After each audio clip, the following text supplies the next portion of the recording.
Welcome to renovatED, your go-to podcast for everything renovation related. In this episode, I am joined by smart home expert Joseph Pollard for a discussion on smart home technology, how to get into the field, what smart home features are becoming more popular, and ideas on what you can do to upgrade your home. Let's get renovated. Joseph, we met through Baggy, of course. Yes. And I see you everywhere. You're a popular man. I think they cloned me over the last few months, but it's kind of hard to tell. You're everywhere. Yeah. I've been wondering, and I got to ask, how did you get in this line of work? Wow. Let's take it back. I'm going to go back to, I was a former investigator. I was a civil rights and poor relief investigator, and then also a public defender investigator in California. Winds blew me back this way, and then somebody tapped me on my shoulder and said, "Hey, you ever thought about sales?" And I was like, "No, not really." All my friends always thought I always had like a sales type of, personality. Yes. I was like, I can't see that, you guys. But I wish they would have told me and would have really drilled it into me many moons ago. Only because I just believe in disconnecting positive people with positive people and just not really coming from a sales kind of, how they say, oh, people come off salesy. I like to educate people just to help them make a rational decision. As a consumer, they have options. So, hey, you either want it or you don't. I just had a lady who just politely told me early, not even about an hour ago, my husband said it's too much, but we're still going to keep you in mind. That's great. And so transitioning from the whole investigator to the sales, I remember the manager I had many moons ago, he said, dude, he was this just short little guy. He's like, dude, if you just do it, I tell you, you're going to succeed. And I'm like, okay. And he says, first of all, to be an investigator, you have good, apparently you have good listening skills. And I said, yes, I do. And that's what's really got me through is just being able to listen to people thoroughly, give them what they want, give them what they ask. Even if they don't want it, it's something that they ask. Don't go into a tangent on, if it was me. Because first of all, this isn't my decision. This is theirs. So that's where I've always just led with that. It's just educating people. When I was selling solely alarm systems, sold that for about 15 years. Started back in 2005. That was my first sales job. I thought I'd just be a regular middle-of-the-road guy that was doing it, and I just kept sifting to the top. And people would tell me, oh, man, you're such a natural at it. I'm like, I'm just doing what I'm told to do. That's it. And then I would always go to all the bigger houses. I was not afraid because I was like, I'm going to sell this big alarm system. I'm just going to Fort Knox this place out, like when you watch the movie like The Purge or something like that. And then so I noticed how people just kept rejecting me. They said, I got a guy, I got an AV guy, I got a low voltage guy. And I didn't understand that concept in the building process. Till finally I just went and said, you know what? I'm just going to, if you can't beat them, join them. So I went and interviewed and got the job working for an AV company. And I was like, oh, this is what it's like behind the scenes. This is why I was getting rejected, because they already had the structured wiring guide during the construction process. They run all the low voltage wires. If anything needs to be tied in with the high voltage, they deal with the electricians. And just started to learn the way from there and the different terminology and everything. And it's been fun. And then I joined groups like Baggy, and that's how I met you. Yeah. And so when you came into this new segment, did you come in entry level or did you come in sales? Actually, when I knocked on the door, they weren't even looking for a salesperson. The person who owns the company did the sales. He did the installations. He did the books and everything. But then slowly he began to delegate different things to different individuals. So I remember the person when I talked to at the front door said, hey, we're not really looking for a salesperson. And then like an hour later, I got a call from the owner because he's seen my resume and seen like the track record. And he's like, hey, we need to talk. And I'm like, yeah, that's great. And then he invited me into the office, and I was just blown away about all the smart technology that was out there. And then I had another meeting. He was like, I want to set you up with a meeting with my leadership team. Okay, this is be interesting. First time I've been interviewed by a group of people like this. And they thought it was a great fit because of the core values that the company has. And that's one thing that we hire by.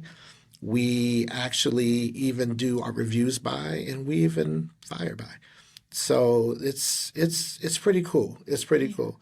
So one of them that really jumps out to me, like if somebody said, what's one of the ones that you would say? I would say the synergy.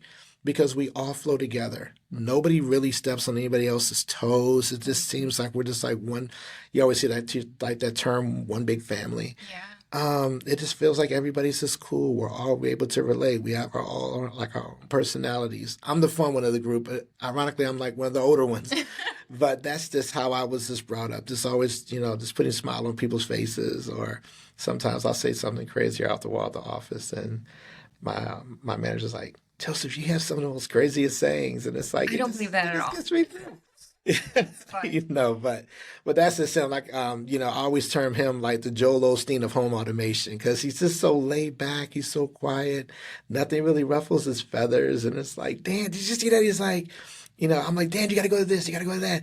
He's like, Joseph, that's why I have you. And he said, he's so laid back, like, oh, good point. Something like that. But that group synergy and that culture is so hard to find. Oh my goodness. Yeah. Just like sifting. It's like trying to find a needle in a haystack. Yeah. You can always put in bodies, but make sure that you're putting in the right bodies. That's the most important thing. Because if you garbage in, you're going to always garbage out. Agreed. Yeah. Agreed. And I love the values that you have. The being a great listener, that is something I'm a woman. I talk. Oh, hey, do your thing. Maybe not my Well, strong that's the thing, even like when I say like during my investigative years, if they talk, they're going to tell you a lot because they're talking. Yeah. So you just sit back and you just listen. And that's the thing, even about in sales, you just try to find the pain, as they say, just try to make sure that you're satisfying that person. Just make sure you're meeting their needs.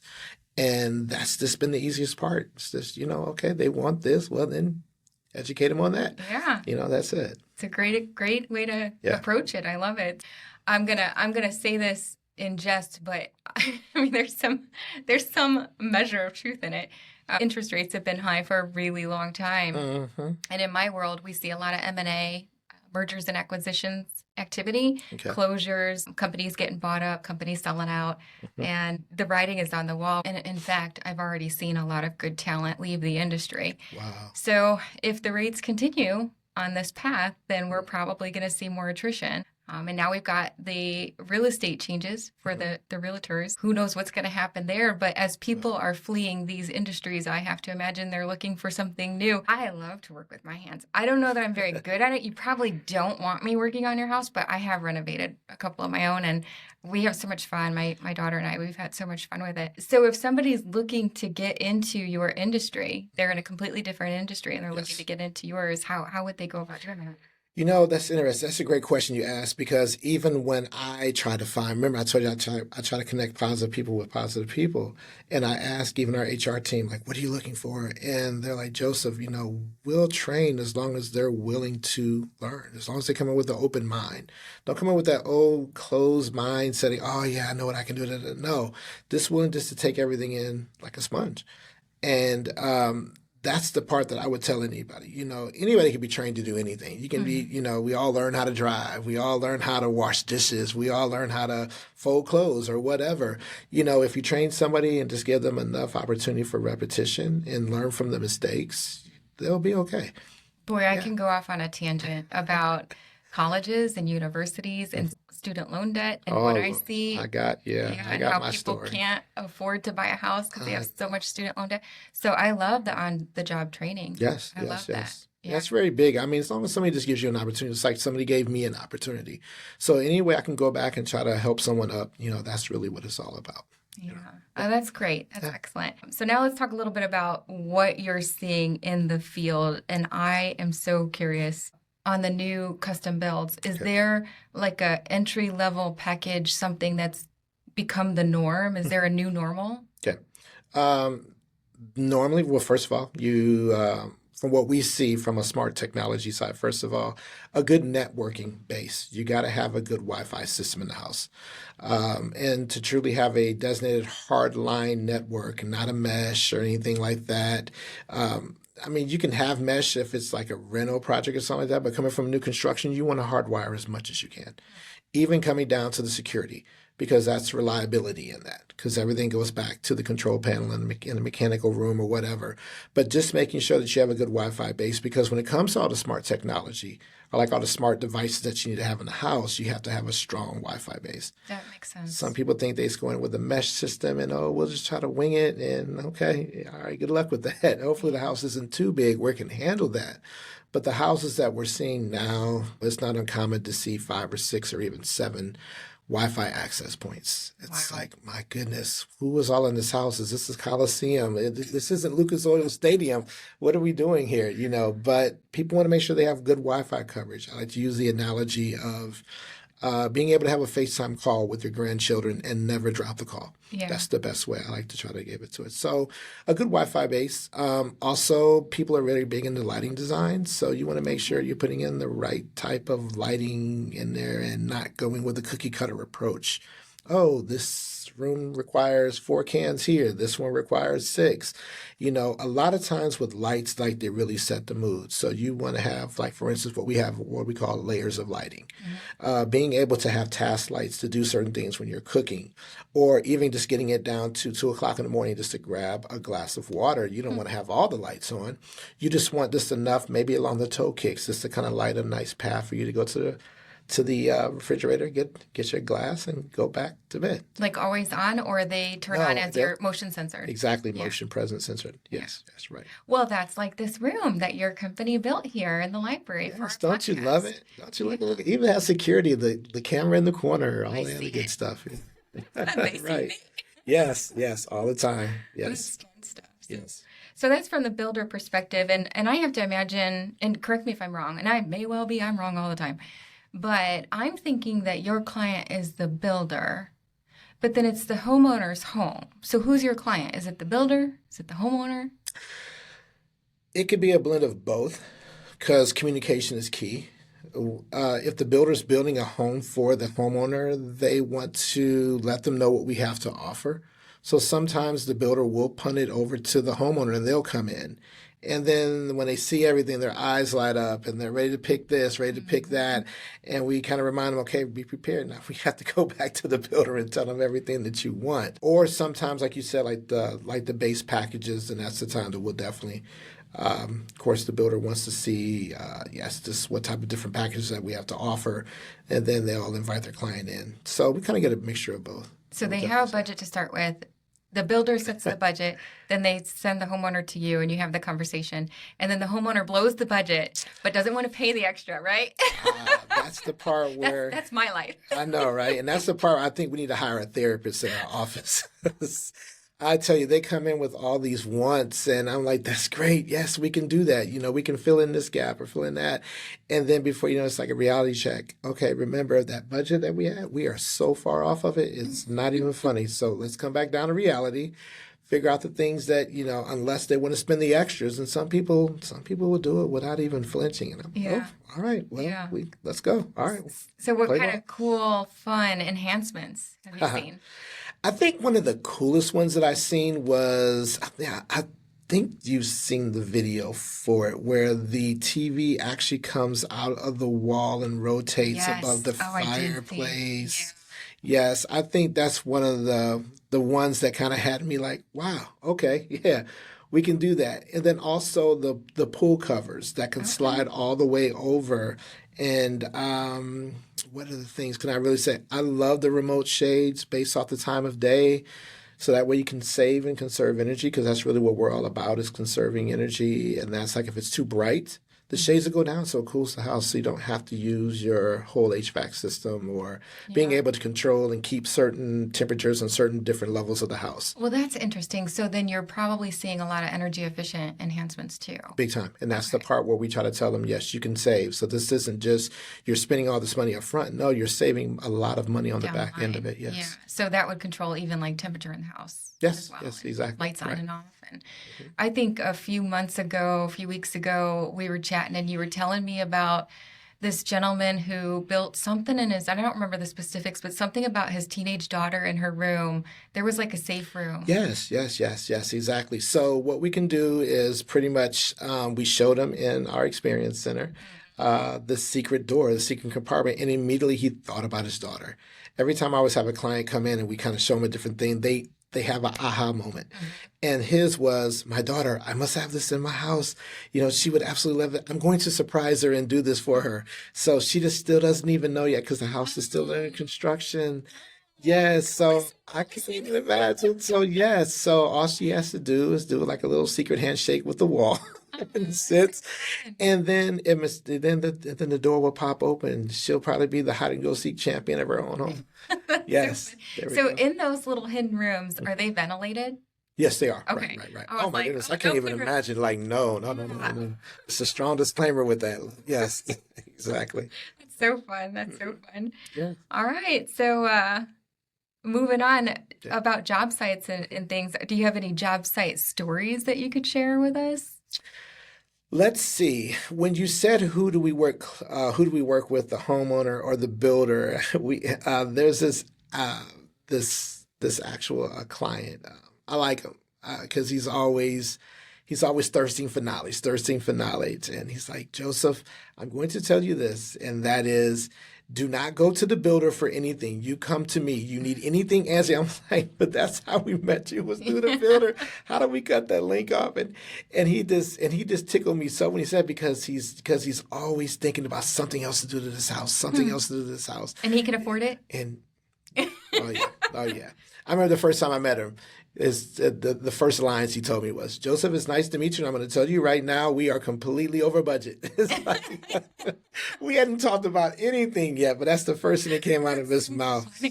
But yeah, I guess it's just where we live at. Maybe the Midwest is a blessing because they have more money to spend. Could they do this in South Beach? Probably not. Could they do this in the Hollywood Hills? Probably not. But here in the good old fashioned Midwest, the money stretches. I remember when I used to sell alarms on a regular and people would move from a different location to here.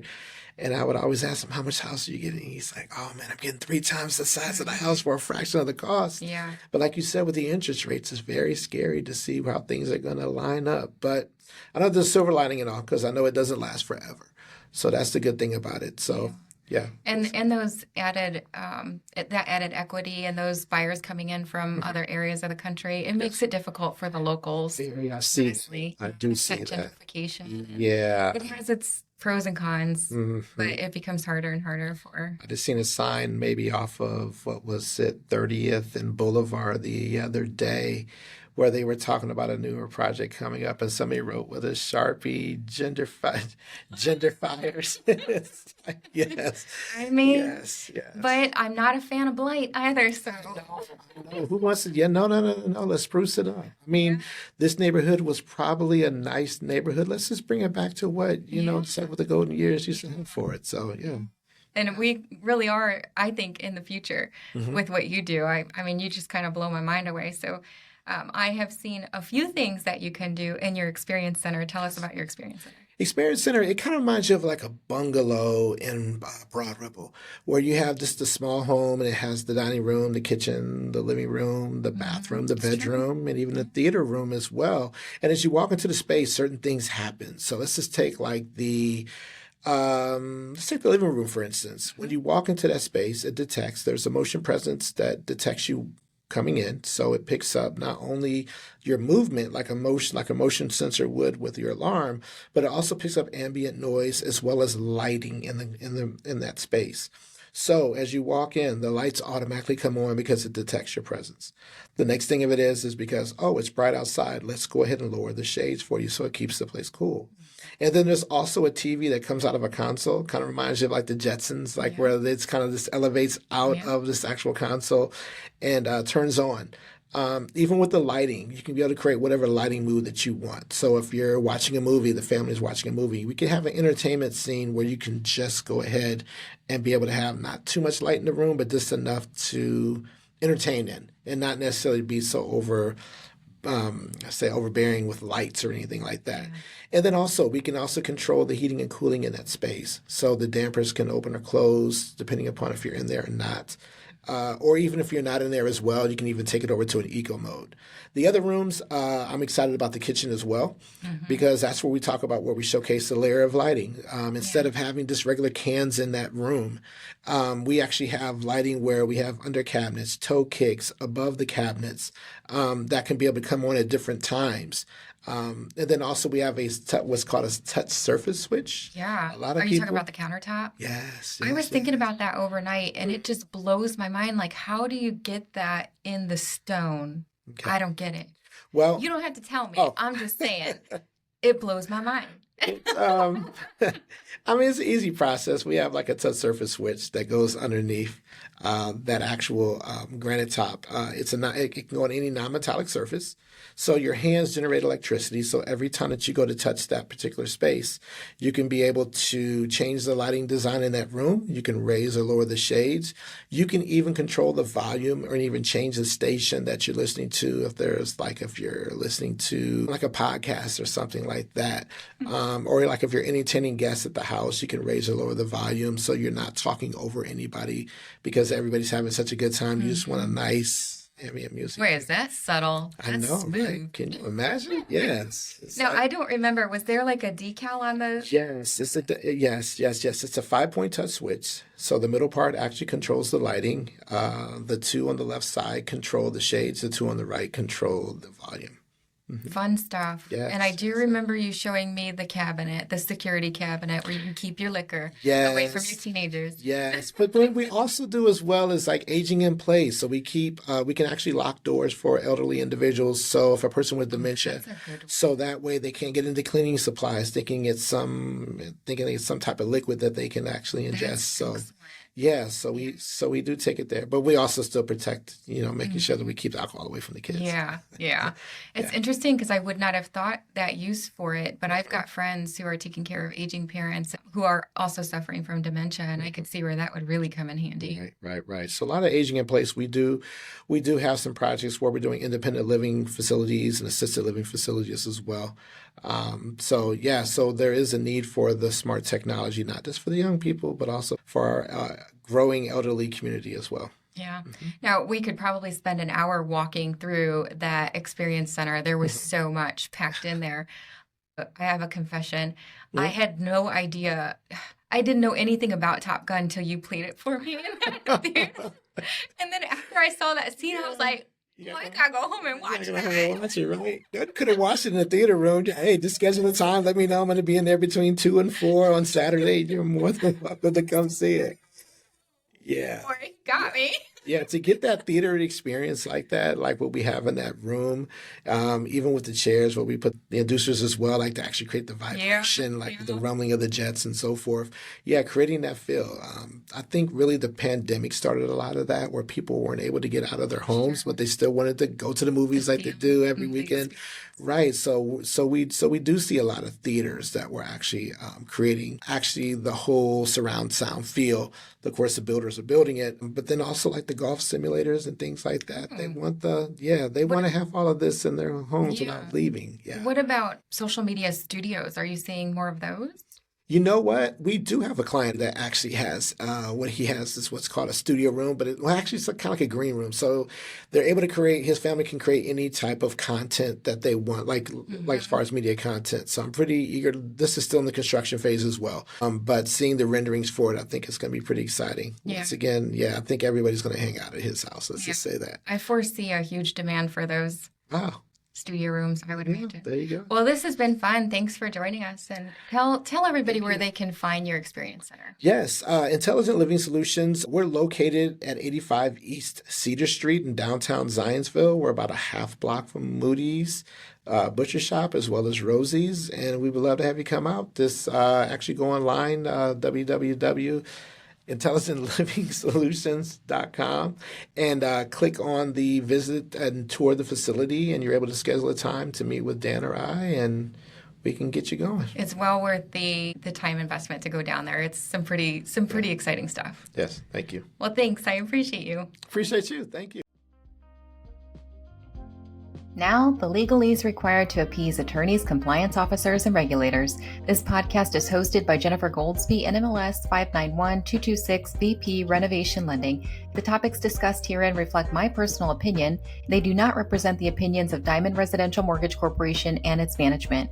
Discussions about loan programs in this podcast are not a commitment to make a loan. Programs, approvals, rates, fees, and loan terms are subject to loan applications, credit risk, appraisal, evaluation, underwriting guidelines, and other lending or qualification criteria and limitations, and are subject to change without notice. Not all products are available in all states. Not all borrowers will qualify. Diamond Residential Mortgage Corporation, 582 Oakwood Avenue, Lake Forest, Illinois, 60045, 847-244-9301, NMLS 186805. For licensing information, go to nmlsconsumeraccess.org/entity/aspx/company/186805. Equal housing opportunity. Diamond Residential Mortgage Corporation is not affiliated with or acting on behalf of or at the direction of FHA, VA, USDA, Fannie Mae, Freddie Mac, or any governmental body or agency.